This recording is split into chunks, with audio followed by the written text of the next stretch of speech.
Yeah, it really did, and you know, Clarinda has a quality ball club, and I think they probably played about as well as they could play. They made some tough shots the first quarter, and Stansbury kid hit a couple 15-foot jump shots, and we were just rushing everything offensively and also defensively. I mean, we got beat a couple times and didn't have people in the right position, but and you know, then the second quarter we got in foul trouble, so our bench was very, very important for us. We had some kids come in, and I think probably the big key in the third quarter was our defense and our offensive rebounding. I mean, Markham and Esbeck and Hoig and Frank and all had some big offensive rebounds and putbacks, you know, in tough situations. But I mean, this is a tough place to play. It's a good atmosphere, and like I said, you know, Clarinda's got 5 starters that have started for 3 years, and they have a quality ball club, and you know, probably have a nice shot to make a pretty good tournament run. Yeah, Sam Markham, I thought, you tried a couple guys on Stevie there in the first quarter to notice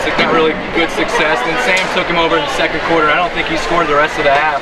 Yeah. About Sam defensively. Yeah, well, I think Sam is probably as good as defensive guard as there is in the league. I mean, he's got great quickness, keeps his feet on the floor, plays defense with his feet, and you know, just plays position defense and works really, really hard at it. And then I really felt that Esbeck in the second half did a really good job on him also. But I mean, that's a tough matchup. I mean, he can shoot the perimeter shot, you know, can take it all the way to the hole. He's got a great spin move when he gets about 6 to 8 feet from the basket. But yeah, Sam, you know, we look for him to be our shutdown defender, and he's shut down some pretty good kids this year so far. And maybe going back to that game in December where you didn't close it out at the free throw line, did a little better tonight. I mean, that's redemption for you, especially since this is a Hawkeye 10 game. Right, yeah, we were 14 for 21 here. I mean, we were 18 for 32 up there.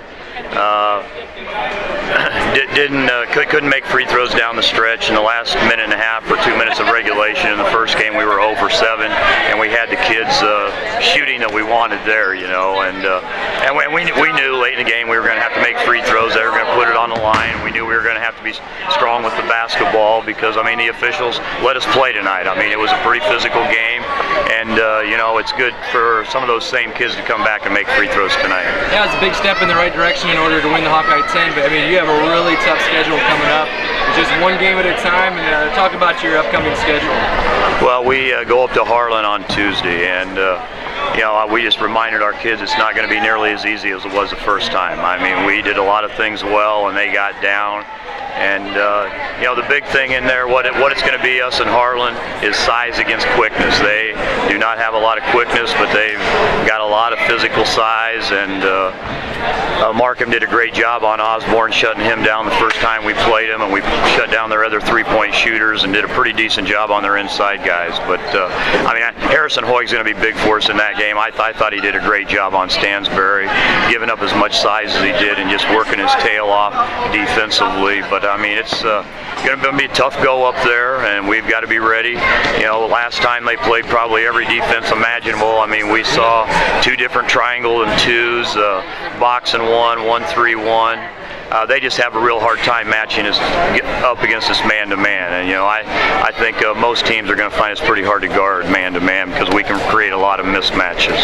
And then Lewis Central comes to town on Friday. We lost a 2-point game at LC and felt like we played very well or very smart, so we would really like to avenge that one also. But it's going to be a battle, but at this point in the season, that's what you really want, you know, to play in this kind of atmosphere and to play against good teams. Coach, congrats. Thanks a lot.